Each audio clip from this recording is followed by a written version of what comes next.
Meghan and Harry branded insufferable by TV host in brutal rant after NYC visit for preaching. Meghan Markle and Prince Harry flew to New York for a 3-day trip this week. Sky News Australia host Alan Jones, a known critic of the pair, blasted the Sussexes for their appearances. Sky News Australia Alan Jones attacked Meghan Markle and Prince Harry for their New York trip. While speaking on his show, he said the pair were insufferable and should not be preaching to the public.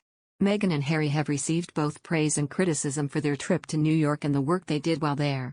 Mr. Jones said, "Here we are again. Whenever Meghan Markle and Prince Harry are due to speak, they should give us fair warning. That way we can throw on the eye mask and put in the earplugs. These two are truly insufferable." Mr. Jones attacked the pair for the trip and their ability to meet powerful individuals. He said, "On what basis are these two non-working members of the royal family meeting any politician or world leaders? Their next visit was to a primary school so Meghan could read her children's book to some Year 2 students. I'm sure half of them were wondering what they did wrong to deserve that." He went on to remark on the pair's appearance at the Global Citizen Live Festival. Mr. Jones quoted Prince Harry and said, "Prince Harry said we are battling more than the virus. This is a battle of misinformation. What on earth do these two people know? But then to preach to us about climate change when only last month Prince Harry was caught taking a private jet." Despite the fierce criticism from the Australian news host, Meghan and Harry have also seen praise for their work in New York.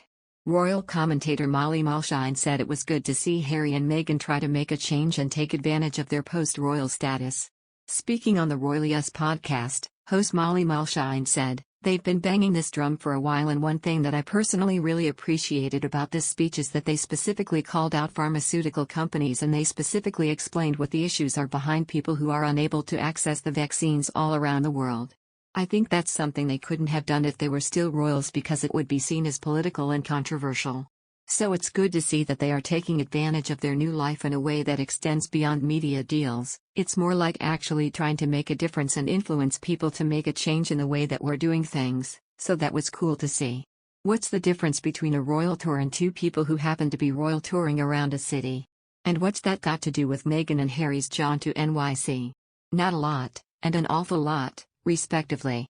We had dignitaries greeting them, photographers documenting their every move, outfit changes, and an itinerary packed with the kind of events we saw them attend on official royal tours to South Africa and Australia. The only real difference? None of this was done at the Queen's behest. If you'd been on a Jared Leto-style silent meditation in the desert since late 2019, and only emerged now, you probably wouldn't have clocked the fact that the Duke and Duchess of Sussex no longer work for the family business. This has really riled up the type of royal watchers that think the Edward Wallace Simpson model of sit in miserable regret in a French chateau is the only way for people to behave when they decide life in the firm no longer serves them. It's nonsense, royal commentator Angela Levin told. They wanted to leave the royal family because they didn't want to be doing engagements there. And here they are, not so long after, doing pseudo-royal engagements.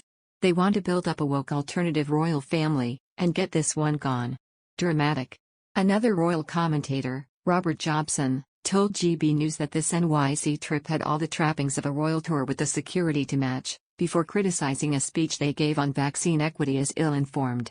It wrote about Will and Kate's plan to take back the spotlight after Harry and Meghan New York trip by attending the James Bond premiere later this week, a parallel that doesn't accomplish what I think they want it to. A parallel that